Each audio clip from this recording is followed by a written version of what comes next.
yung flashlight na kaya kang samahan kahit saan, kahit nagsiswimming, kahit may ulan, may bagyo. Alam niyo ba kung bakit? Dahil ito ay waterproof.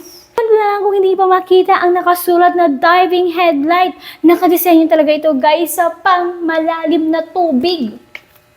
Diving na eh.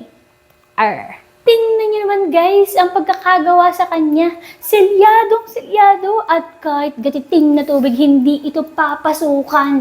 Ganun siya katibay. Maganda nga ito guys kapag isusuot niyo na sa ulo dahil hindi kayo maaabala kapag may mga gagawin kayo.